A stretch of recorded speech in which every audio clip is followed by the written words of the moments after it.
पाकिस्तान जला दिया, ये जुर्म है। कोर कमांडर का घर जलाना वो जुर्म है, पुरअमन एहतजाज जुर्म नहीं है। मैं सेक्रेटरी जनरल तहरीक इंसाफ की जो जिम्मेदारी है और कोर कमेटी की मेंबरशिप, उससे मैं मुस्ताफी होऊंगा। मैं पीटीआई या किसी भी सियासी जमात का हिस्सा नहीं होंगी। पाकिस्तान तहरीक इंसाफ की पार्टी पोजीशन है, उससे मैं इस्तीफा देती हूँ। मैं यहाँ पे अपनी सियासत को और पीटीआई को खैराबाद कहती हूँ। मैं तहरीक इंसाफ छोड़ रहा हूँ। इस चिराग को आग लग गई है, घर के चिराग से। देश को कायम रहना है।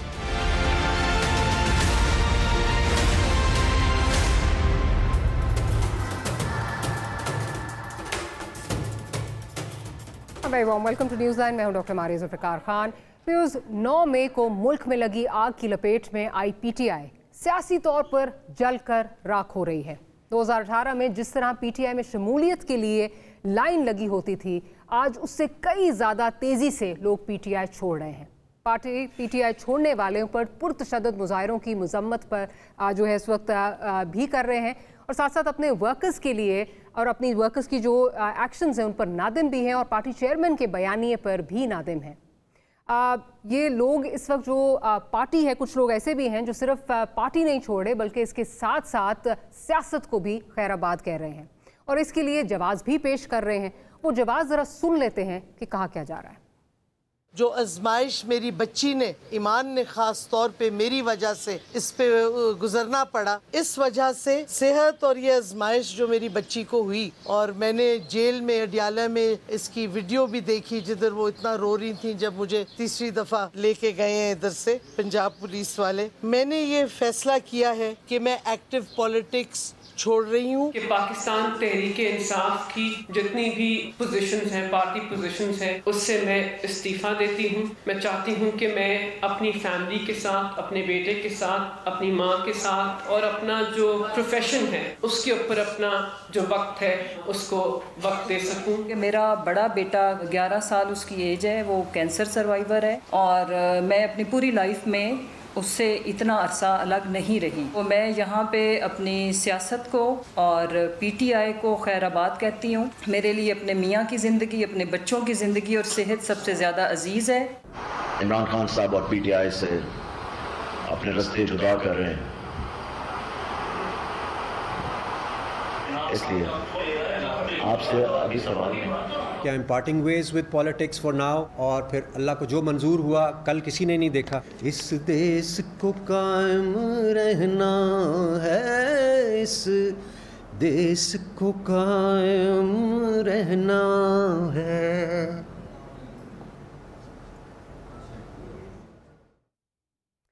इन बातों को बुनियाद बनाकर खान साहब का ये इल्ज़ाम है कि पार्टी को जबरन तोड़ा रहा है।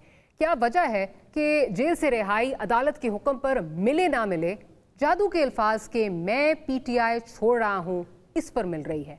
क्या माइनस होने के खदशे में मुब्तला खान साहब इन इल्ज़ामात में वाकई दम है या खान साहब ऐसा तासुर फिर से सियासी बयानी के लिए बना रहे हैं?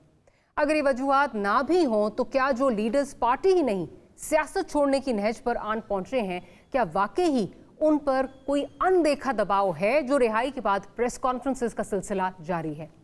इस तासुर को मुस्तरद करते हुए हुकूमत का यही कहना है कि जिस तरह ये पार्टी वजूद में आई थी इसका खात्मा भी यूं ही होना था, क्योंकि खान साहब ने नफरत की फसल बोई और आज वही काट रहे हैं। और दूसरा उनका ये कहना है कि पार्टी छोड़कर भागने वालों में सख्तियां बर्दाश्त करने की हिम्मत ही नहीं थी। अपने मेहमानों के सामने यही सवाल रखेंगे कि दोनों में से कौन सा मौक़िफ़ दुरुस्त है, अनदेखा दबाव का नतीजा है या सियासी नापुख्तगी का? इसके अलावा सुप्रीम कोर्ट के 5 रुकनी बेंच का फैसला जारी हो गया है और लार्जर बेंच ने ऑडियो लीक्स इंक्वायरी कमीशन को कार्रवाई से रोक दिया है। साथ ही साथ 19 मई की हुकूमती नोटिफिकेशन पर अमल दरामद भी रोक दिया है और कमीशन के 22 मई के अहकामात के खिलाफ हुक्म इम्तना जारी कर दिया है। केस पर मजीद समात अब 31 मई को होगी। इस मामले पर भी बात करेंगे। हमारे साथ आमिर ज़िया साहब मौजूद हैं, साथ ही साथ हमें कुछ ही देर में नज़ीर लगारी साहब भी ज्वाइन करेंगे और बल्कि नज़ीर लगारी साहब ज्वाइन कर चुके हैं और रज़ा रूबी साहब भी हमारे साथ मौजूद हैं।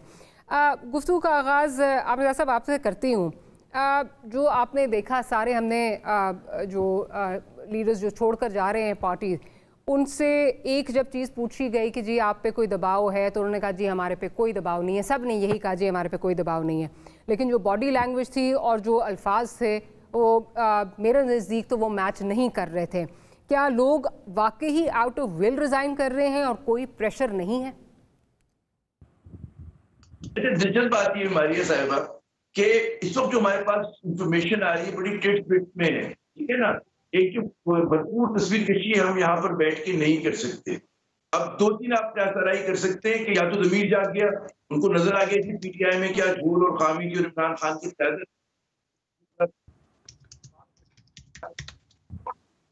ये दबाव जाहिर है कि अभी कोई एडमिट नहीं कर रहा कि क्या सूरत हाल हो सकती है। मैं समझता हूँ कभी भी किसी भी सियासी फैक्टर नहीं। आमिर ज़ैद साहब की माफ़ी, आपको दोबारा मिलाते हैं। थोड़ा सा कुछ तकनीकी प्रॉब्लम जो है वो आ रही है। आमिर ज़ैद साहब से दोबारा जो है रिकनेक्ट करें। लगारी साहब सेम क्वेश्चन टू यू, आपकी तरफ भी आती हूँ फिर आमिर साहब की तरफ दोबारा जाऊँगी।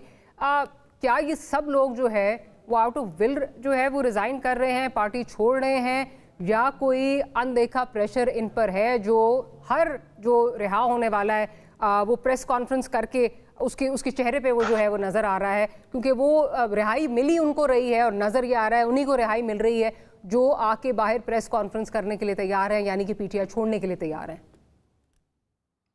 देखिए ये पार्टी बनाई भी एक खास तरीके से बनाई गई थी। तरीका भी यही था कि लोगों को घेर घार कर इस पार्टी में शामिल किया गया था।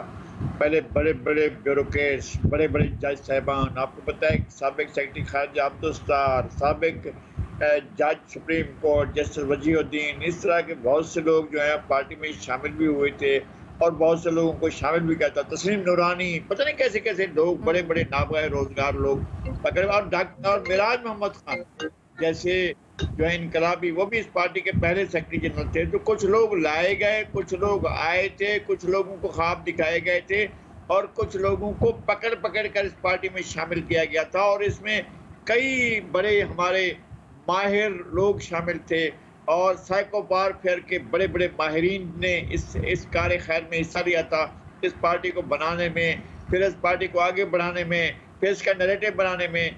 देखें, मैं एक लंबे अरसे तक एक मीडिया ग्रुप से वाबस्ता रहा हूं जहां खान साहब के नाम से मज़ामीन छपते थे और आप यकीन करें, मैं आज भी ये कहता हूं, इवन आज टुडे मैं आज कहता हूं, ये मज़ामीन जो है 15-15 साल पहले, 20-20 साल पहले छपे थे, 22 साल पहले छपे थे और 25 साल पहले छपे थे।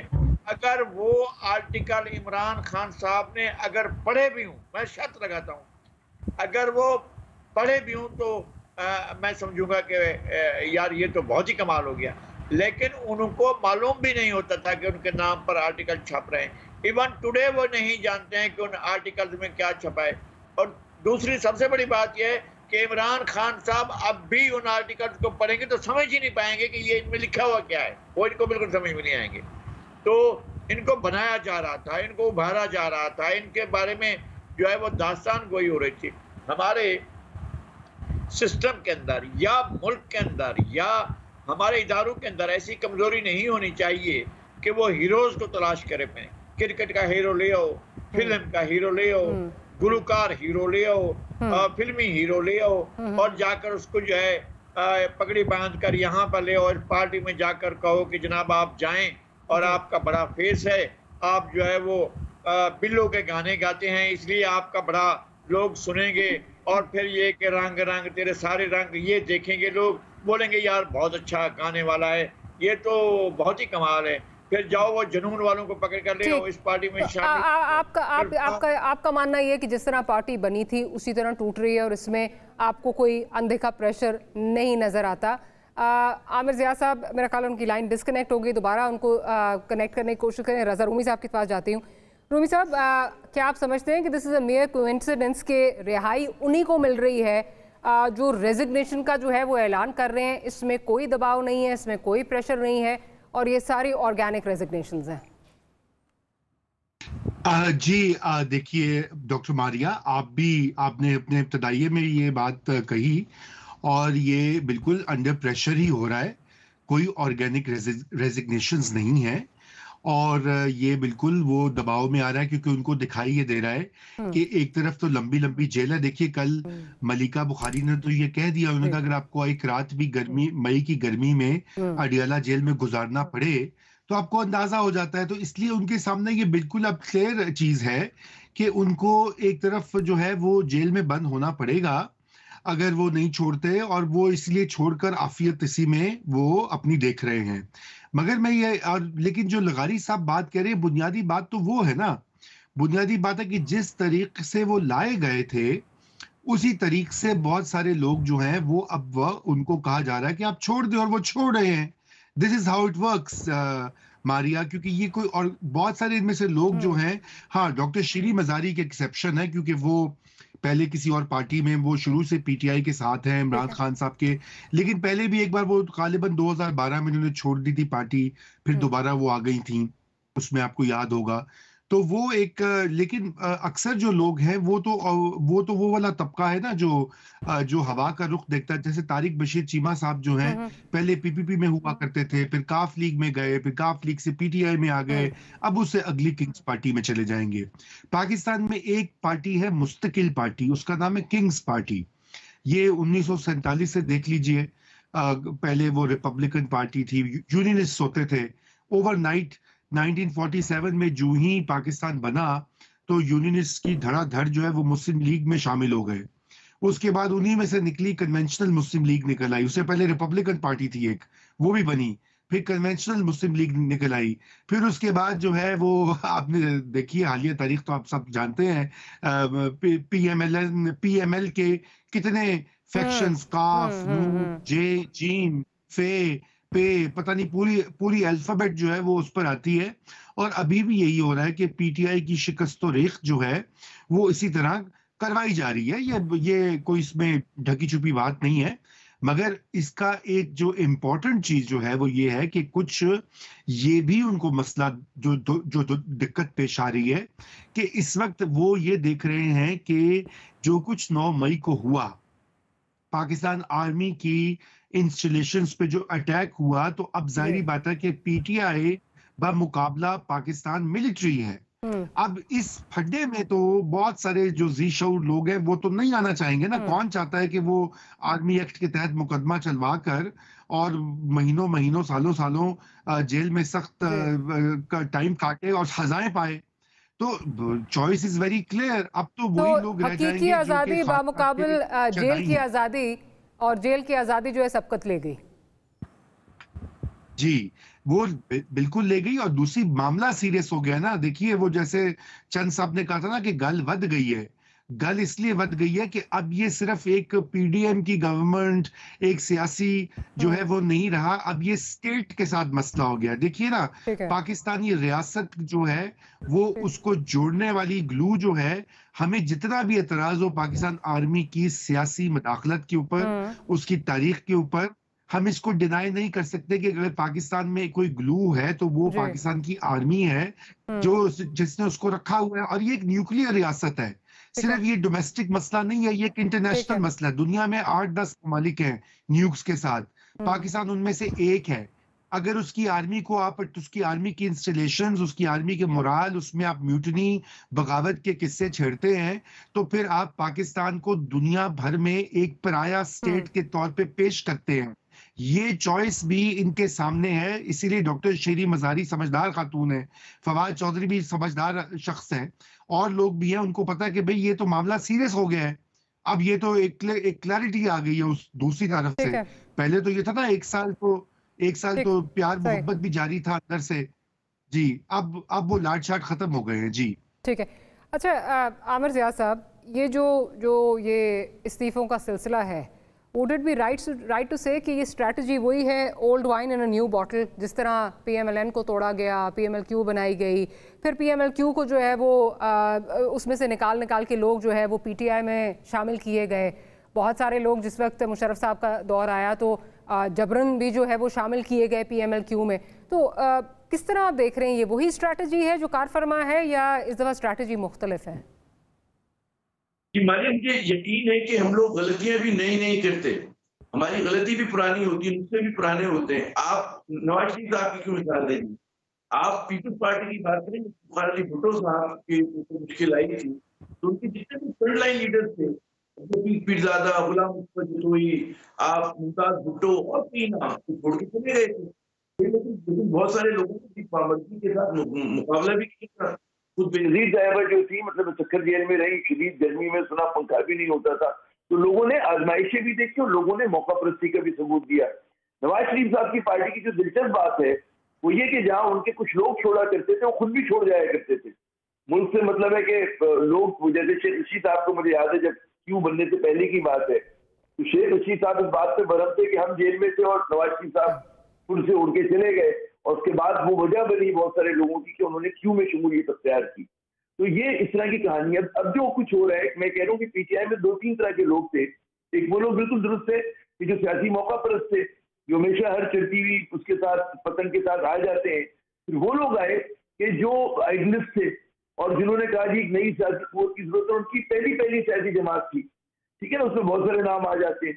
तो उनको गालिबन असल पॉलिटिक्स का इतना तजुर्बा नहीं था। उनका वो हम एक टर्म यूज करते हैं, आर्म चेयर रेवोल्यूशनरी, कि वो आराम कुर्सी के इनकलाबी थे। तो लेकिन जब वाकई उनको 3 क्लास जेल में उन्होंने 2-3 दिन गुजारे और उनको खुदी और मतलब वो सारी की प्राइवेसी नहीं है, फला नहीं, तो वो एक बहुत दबाव हुआ और इस वजह से लोगों के हाथ पैर मतलब ढीले हो जाते हैं। मतलब कुछ पे इतराज नहीं करना चाहिए, जिस पे बीती वही जानता है। तो ये मल्टीपल सेक्टर्स है, हर आदमी के मुख्तलिफ होंगे। और बाज लोग मैं समझता हूँ कि इमरान खान के साथ जम के खड़े भी होंगे। केपी के मैं समझता हूँ क्यादत कुछ लोग जा सकते हैं वहां से भी, लेकिन केपी के लोग खड़े होंगे। पंजाब में आप देखें वो यास्मीन रशीद साहिबा जो है वो वैसे ही है, वो खड़ी है। जहाँ सारे पुराने पोलिटिकल वर्कर हैं ये लोग, जमात इस्लामी चाहे महमूद रशीद साहब, ये लोग डट के खड़े में अभी तक तो खड़े में। तो ये एक मिक्स बैग होगा। लेकिन इमरान खान और उनकी सियासत के लिए बड़ा सख्त वक्त है ये, पीटीआई के लिए भी। और इसमें अब उनका टेम्परामेंट पता चलेगा। क्रिकेट मैच अंडर प्रेशर खेलना एक अलग बात होती है, और अंडर प्रेशर सियासत करना कि जब आपकी कहते हैं ना, जमीन मकाम के खिलाफ हो गए हो, खड़े रहना। अब ये इमरान साहब का वाकई टेस्ट है, तो कैसे अपने आप को, मतलब हमेशा हमने देखा कि 1999 से 2006 तक मुशर्रफ साहब का जब दौर था, तो लोग कहते थे कि बेनजीर साहिबा और नवाज शरीफ इरेलेवेंट हो गए वो पाकिस्तानी पॉलिटिक्स में। लेकिन 2007 में बाउंस बैक किया उन्होंने। तो सियासत में ये होता है कि जमातें या शख्सियात जो है, और एस्टेब्लिशमेंट की लड़ाई कभी भी, जो मैंने पढ़ा है, कि ये नहीं होती कि एक बार दुश्मनी हो गई तो हो गई। नवाज शरीफ साहब से थी, फिर दोस्ती हो गई, ठीक है ना। बेनजीर साहिबा सिक्योरिटी रिस्क थी, फिर उनको मतलब तो nothing is absolute in politics. इस मुल्क की सियासत में और स्पेशली इस मुल्क के उतार चढ़ाव जिस तरह चलता आया, यही बताता है कि कुछ एब्सोल्यूट नहीं है। कल नवाज शरीफ साहब की लड़ाई थी, आज फिर ताल्लुकात बेहतर हो गए हैं। इसी तरह जरदारी साहब का पीपल्स पार्टी का आपने देखा है। खैर छोटी सी ब्रेक लेते हैं, ब्रेक के बाद हाजिर होते हैं, तो गुफ्तगू को यहीं से कंटिन्यू करें।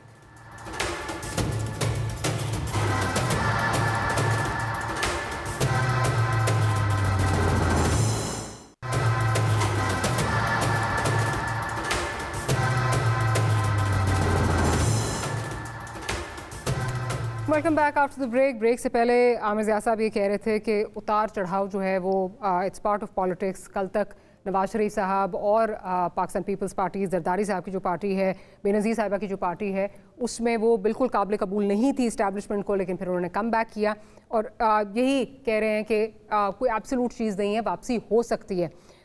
लगारी साहब, इस पर ज़रा मैं पहले सुनवा देती हूँ कि इमरान खान साहब जो हैं वो क्या कह रहे हैं इस बारे में, और जो ये सारा इस वक्त जो काम चल रहा है, जो स्ट्रैटेजी चल रही है, उस पर वो क्या कह रहे हैं, ज़रा आगे चल, फिर आपसे सवाल करूंगी, आगे चलते हैं। मैं आज आपको कह रहा हूं, जिसको मैं पीटीआई का टिकट दूंगा वो इंशाल्लाह जीतेगा, और वो इसलिए जीतेगा कि लोग फैसला कर बैठे हैं। अच्छा लगारी साहब, क्या आप समझते हैं कि ये टैक्टिक्स जो हैं, जो इस वक्त चल रही हैं, काम करेंगी, या जिस तरह इमरान खान साहब समझ रहे हैं कि मैं जिसको टिकट दूंगा, जैसे एक ज़माने में कहा जाता था खंबे को टिकट देंगे तो खंबा जीत जाएगा, तो क्या उसी तरह की जो है ये पॉलिटिक्स चल रही है कि खान साहब जिस पर हाथ रखेंगे वो जीत जाएगा, इलेक्टेबल्स की कोई ज़रूरत नहीं है, जो लोग आए थे इनकी कोई ज़रूरत नहीं है? नहीं, वो खंभों को ही टिकट देंगे, आदमी रहेंगे नहीं। जीते जागते आदमी इनकी पार्टी में नहीं रहेंगे, ये वापस अकेले खड़े होंगे। मेरे ख्याल में ख़ानदान के लोग भी इनके साथ नहीं होंगे, और पार्टी भी इनके पास जिस तरह से बनाई गई थी इसी तरह से पार्टी भी बिखर जाएगी, और बाकी इनके पास टिकट लेने के लिए कोई नहीं होगा। मुझे मालूम है कि पार्टी जो है लेने के लिए खंबे होंगे, किसी खंबे पर जाकर चिपका देंगे खंबे पर, ये खंबा नंबर 23, गली नंबर 22, और उसके अंदर जो है आप मेहरबानी करके इसके खंबे को टिकट दें, क्योंकि मेरे पास आदमी कोई नहीं बचा है। ये होगी इमरान खान की हालत। और इमरान खान की, मैंने आपके प्रोग्राम में कई महीने पहले कहा था कि पॉपुलरिटी का ये जो मकबूलियत का भूत है आपको उतरते हुए नजर आएगा। आप देखेंगी कि एक किस्सा था जिसमें एक किरदार था जिसका नाम इमरान खान था, इसके अलावा और कुछ भी नहीं।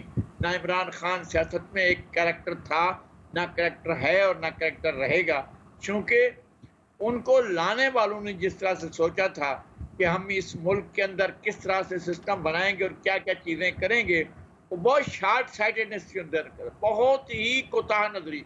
मैं ऐसी कोताह नजरी पाकिस्तान की सियासी अमल में देख ही तस्वर भी नहीं कर सकता कि किस तरह की कोताह नजरी थी। उनको किसी चीज़ की समझ ही नहीं आ रही थी। वो समझ रहे थे कि हम सब कुछ, और मुझे इनके गोल का पता था कि कहाँ ये, कौन सी इसकी मंजिल है, कौन सी इसकी मंजिल है। यानी बाकायदा तोप चलाकर चिड़िया को मारना चाहते थे। खैर वो चला गया है दौर। अब इमरान खान एक इररिलेवेंट चीज़ होगी जिसका पाकिस्तान की सियासत से, सियासी अमल से, सियासी जिंदगी से कोई ताल्लुक नहीं होगा। एक फर्द होगा जो, लगारी साहब का कुछ टेक्निकल इशू आ रहा है। रजा रूमी साहब आपकी तरफ आती हूँ, आप इसको किस तरह देख रहे हैं? क्या वाकई जिसको खान साहब टिकट देंगे वो जीत जाएंगे? ये इलेक्टेबल्स की जंग नहीं है और इस वक्त खान साहब का पॉपुलैरिटी ग्राफ जो है वो इतना ऊंचा है कि ये लोग हो ना हो, खान साहब जो है वो जीत जाएंगे। देखिए डॉक्टर मारिया, हमारा सियासी निज़ाम जो है जिस तरह से उसकी पिछले 30 सालों में उसकी बाजू और मरोड़े गए हैं और उसको जिस तरह से इंजीनियर किया गया है, वो इलेक्टेबल्स के बगैर आपको अक्सरियत नहीं मिलती। ये बात खान साहब अच्छी तरह जानते हैं।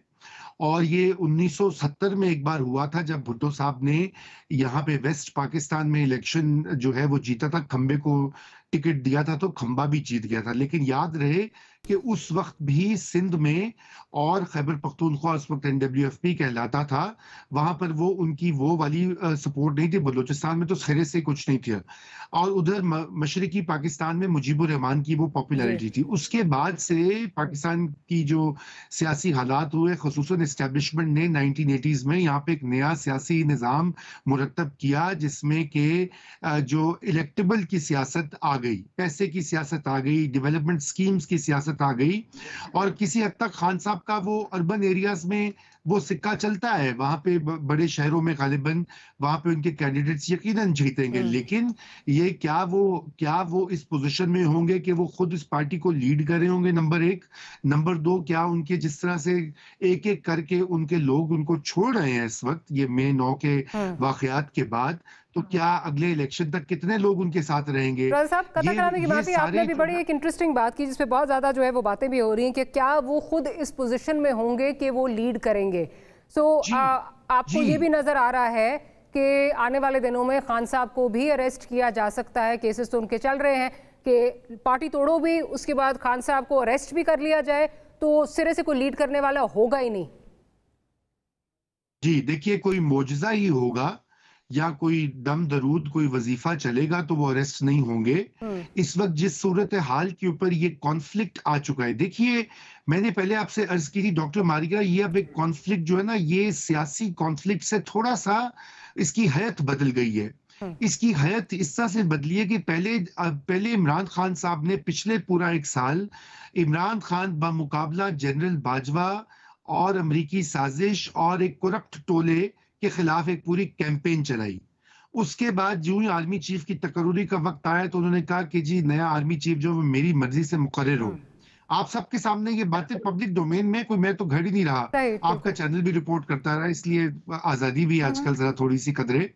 और उसके बाद ये जब जो कुछ उनकी केसेस वगैरह हो रहे हैं, उसके बाद इमरान खान साहब ने सिंगल आउट करने की कोशिश की जनरल आसिम मुनीर को, और उन्होंने बार बार कहा कि उनके साथ जो कुछ हो रहा है उसके पीछे जनरल आसिम मुनीर हैं और वो DGISI के जो नंबर 2 हैं डीजीसी जो हैं उनका नाम लिया कि मुझे वो मारना चाहते हैं, मुझ पे हमला उन्होंने करवाया, अरशद शरीफ का इल्जाम भी लगाया वगैरह वगैरह। तो वो इंडिविजुअल्स की बात हो रही थी और उस पूरी चीज में उनकी कोई खुशगुमानी थी कि शायद इस्टेब्लिशमेंट के अंदर इतनी उनकी मकबूलियत है रैंक एंड फाइल में और चंद जर्नलों में कि वो एक दिन उठ खड़े होंगे और कहेंगे जनरल आसिम मुनीर, आप इमरान खान जैसे सच्चे और ईमानदार मसीहा को क्यों वे सिस्टम से बाहर रख रहे हैं, आप अपना ओहदा छोड़ दीजिए। देखिए ये बातें मैं नहीं कह रहा, ये सारा कुछ उनके हमनवा जो हैं सोशल मीडिया पर वीलॉग्स में, वीडियोस में, व्हाट्सएप ग्रुप्स में ये कहते आए हैं। अभी तो जरा वो भी पीछे हट गए जब से ये पकड़ धकड़ शुरू हुई है। तो जब आपकी इस तरह की खुशगुमानियां हों और फिर मे 9 का वाकया हो जाए जहां पे अक्रॉस द कंट्री, देखिए ना इस वक्त जो डेटा है कि 40,000 से जायद लोग जो हैं, अक्सर का ताल्लुक यकीनन कुछ हो सकता है घुस बैठिए भी हो, जैसे खान साहब कहते हैं, मैं डिस्काउंट नहीं कर रहा, पाकिस्तान में होता आया है, लेकिन 40,000 लोग जो हैं उन्होंने जाके मुख्तलिफ मिलिट्री इंस्टॉलेशंस के ऊपर जब वो अटैक किया है तो वो एक जनरल को नहीं किया, वो एक इदारे को किया है। अब याद रखिए, शोहदा की यादगार belongs to the veterans, belongs to serving generals, belongs to Pakistanis. Colonel Sher Khan का मुजस्मा हो या दीगर मेमोरियल्स हो या चौकियां हो रेंजर्स की, या वो जो सिंबल्स होते हैं अस्करी टावर और ये और वो और कोर कमांडर लाहौर का घर, ठीक है ना। अब ये एक इदारे के ऊपर चढ़ाई हुई, बलवा हुआ, जैसे कि ट्रंप के हामियों ने कैपिटल हिल के ऊपर अमेरिकी जमहूरियत के सिंबल के ऊपर चढ़ाई की, फिर रियासतें जो होती हैं ना वो हरकत में आ जाती हैं। मैं आपको पता है कि मैं जमहूरी मिजाज का शख्स हूं, मैं पकड़ धकड़ को बिल्कुल सपोर्ट नहीं करता। ये एमपीओ लगाना, ये जबरदस्ती की लोगों को निकालना, ये गलत चीजें हैं, ये गैर जमहूरी हैं, ये पाकिस्तान के लिए अच्छी चीजें नहीं है। लेकिन इस वक्त ये सिचुएशन बन चुकी है। इस सिचुएशन में जो है अगला मरहला वही होगा कि या तो खान साहब को खुद पीछे थोड़ा सा, अभी वो मुज़ाकरात की बात तो कर रहे हैं, कुछ उनके लहजे में नरमी आई है हालात वाकयात को देखकर, लेकिन ये इस वक्त एक इंस्टीट्यूशन और रियासत के साथ उनका टकराव शुरू हो चुका है। जी आमिर ज़िया साहब, रज़ा रूमी साहब की बात को आगे बढ़ाऊंगी, जो बात अभी वो कर रहे हैं कि क्या खुद खान साहब इस पोजीशन में होंगे कि लीड कर सकें, जिस तरह वो कह रहे हैं कि जी जो मैं जिसको टिकट दूंगा वो जीत जाएगा, और साथ ही कह रहे हैं कोई मौजा ही होगा कि खान साहब जो हैं वो जेल की सलाखों के पीछे ना हो। आप किस तरह देखते हैं, अगर एक तरफ से पार्टी तोड़ी जा रही है, like it's a two prong strategy, एक तरफ से आप केसेस जो हैं वो इतने स्ट्रॉन्ग बना दें, केसेस बन रहे हैं, उनको जेल का सामना जो है वो करना पड़ सकता है, साथ ही साथ पार्टी जिस तरह तोड़ी जा रही है या टूट रही है या लोग छोड़ रहे हैं, जो भी है वो हम उस पर ऑलरेडी डिबेट कर चुके हैं, तो फिर आपको पार्टी का मुस्तकबिल क्या लगता है? पहली बात ये कि मैं एग्री करूंगा कि इस बात को आप रूल आउट नहीं कर सकते, बल्कि गालिब इम्कान है कि इमरान खान जो है वो जेल जाएंगे, ठीक है। दूसरी बात ये कि हो सकता है कि कहते हैं नौबत यहाँ तक आ जाए कि वो लीड ना कर सके, तो ये बिल्कुल सब कुछ होगा। और उसमें फिर सवाल ही पैदा होता है, जो मैंने पहले कहा था कि इनकी लीडरशिप का टेस्ट है कि कितना दबाव बर्दाश्त कर सकते हैं। क्रिकेट मैच का दबाव एक अलग चीज होती है, सियासत का दबाव एक अलग चीज होती है, कि जब आपके इर्द गिर्द के लोग जो हैं वो कहते हैं ना इम्प्लोड कर रहे हैं, वो लोग जो है एक रेत की दीवार की तरह बैठ रहे हो, तो यहाँ पर एक उनकी लीडरशिप का टेस्ट है। But sorry I am interjecting, but मसला ये है कि अगर सारी लीडरशिप जेल में ही होगी तो फिर किस लीडरशिप का ये इम्तिहान होगा? किस तरह मोटिवेट करेंगे आप लोगों को? वैसे भी खान साहब का ही समझा जाता है, ऑफ कोर्स खान साहब is a one man army. उसी तरफ आ रहा हूँ। देखिए, एक तो लीडरशिप का खुद टेस्ट है कि वो जेल के अंदर किस तरह से अपने आप को कायम रखती है, कि जेल को बर्दाश्त कर सकती है, 14 दिन में, 1 हफ्ते में, 2 दिन में बाहर आ रहे होंगे माफीनामे लिखकर, तो ये पहला टेस्ट है। दूसरा टेस्ट ये मैं समझता हूँ कि इमरान खान की एक अपनी मकबूलियत जो है, पर्सनल मकबूलियत, वो कराची तक खैबर है, उसमें कोई शक शुबा नहीं होना चाहिए। लेकिन हमारी जो इलेक्शन की पॉलिटिक्स है वो इलेक्ट्रल वो होती है, इलेक्टेबल्स की होती है, कॉन्स्टिट्यूंसी बेस्ड पॉलिटिक्स है, और 60% जो नशिस्तें हैं वो मैं कहता हूँ कि वो इलेक्टेबल्स की है। आप अगर आप थोड़ी सी ज्यादा होंगी, थोड़ी सी कम होंगी, ठीक है ना, तो अराउंड 60% वो फ्यूडल लॉर्ड होगी, वो ट्राइबल चीफ होगा, जो उस इलाके का बड़ा होगा, उसको अगर किसी पोलिटिकल पार्टी की टेलविंड मिल जाती है तो वो बासानी जीत जाते हैं, लेकिन उसका एक अपना वजन होता है। तो माइनस दो इलेक्टेबल्स, हमारी पॉलिटिक्स अभी ऐसी नहीं है, या इलेक्शन ऐसे नहीं है कि वहां पर आप खंबे को खड़ा करें, दी जाए। इस कार्ड को हम लोग बहुत ओवर प्ले करते हैं। कि ये हमने देखा कि भाई इस तरह से बेनजीर साहिबा बड़ी पॉपुलर थी 88 में, लेकिन उनको उस तरह की मेजोरिटी हासिल नहीं हो सकी। लेकिन इमरान, और फिर हमने देखा बेनजीर साहिबा को जब हटाया 96-97 में, उसके बाद मुट्ठी भर नशिस्तें आई थी, नवाज शरीफ की 2/3 अक्सरियत होती थी, मुट्ठी भर नशिस्तें आई थी। तो ये बिल्कुल गालिब इम्कान है कि पीटीआई को जो है उसको शिकस्त रेस का जो सामना होगा तो ये सब कुछ होगा। लेकिन ये पाकिस्तान की सियासत में मैं फिर कह रहा हूँ कि पहली बार नहीं हो रहा, और इसके जो असरात होंगे वो नियर टर्म भी होंगे और लॉन्ग टर्म भी होंगे। क्योंकि बाज लोग इसको पेश कर रहे हैं जो जरा सा खिलाफ में बहुत सारी बातों पर इत्तेफाक करता हूँ जो रजा साहब ने कहा। यकीनन आर्मी हमारी गैल्वेनाइजिंग फोर्स है, आर्मी सेंटर ऑफ ग्रेविटी, बहुत हमारा अहम तरीन इदारा है, और ये किसी भी रियासत के अंदर किसी इस तरह के इदारे के ऊपर जो है हमलों को बर्दाश्त नहीं किया जाता, उसमें जीरो टॉलरेंस होती है। मैं बिल्कुल इसको एग्री करूंगा। लेकिन लोग जो पोर्ट्रे कर रहे हैं इसको कि आर्मी बमुकाबला पीटीआई या आर्मी बमुकाबला इमरान खान, ऐसा नहीं है। पर ठीक है कि वो पीडीएम इस तरह का कार्ड खेलना चाह रही है। पहली बात ये कि Imran Khan is not a anti establishment politician अपने खमीर के अंदर। इमरान खान अपनी उनकी जो परवरिश हुई है वो प्रो एस्टेब्लिशमेंट हुई है। उनकी पॉलिटिकल पार्टी जो है वो एथनिक या सेक्टेरियन पार्टी नहीं है, कोई नेशनलिस्ट पार्टी नहीं है कि जो अलैदगी की बात करी हो। ये पाकिस्तान का झंडा लगा के मेन स्ट्रीम पाकिस्तान है जो पाकिस्तान।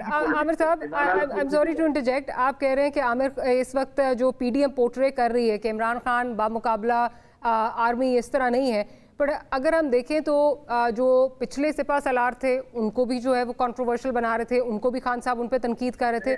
जो अब के सिपा सलार हैं उन पर भी तनकीद कर रहे हैं। 2 minute they they ji.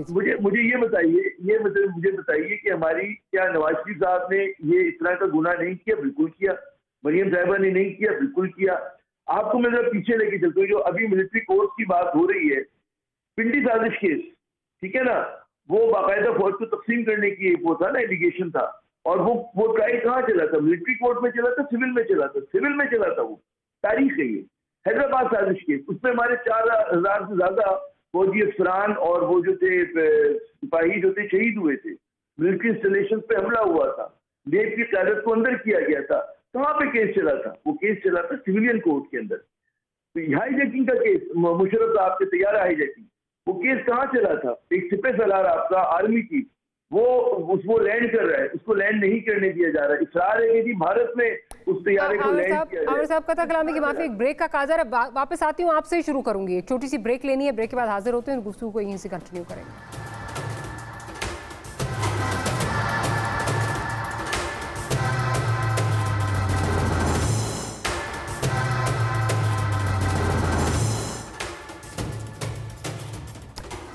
Welcome back after the break. Aamir साहब बात अपनी कंप्लीट करें, फिर एक और बहुत इंपॉर्टेंट मौजूद है जिसको डिस्कस करना है।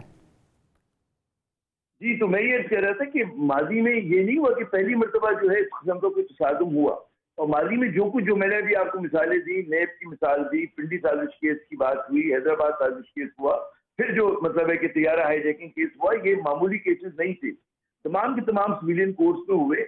और मतलब है इसी तरह ऐसे एक और जो हम लोग कंफ्यूजन कर रहे हैं, और जो पीडीएम हुकूमत मेरे ख्याल में जानबूझ के कही अपने छोटे मफादात को पूरा करने के लिए, कि सियासी एक्टिविस्ट में और दहशतगर्द में फर्क को इन्होंने मिटाने की कोशिश कर रहे हैं।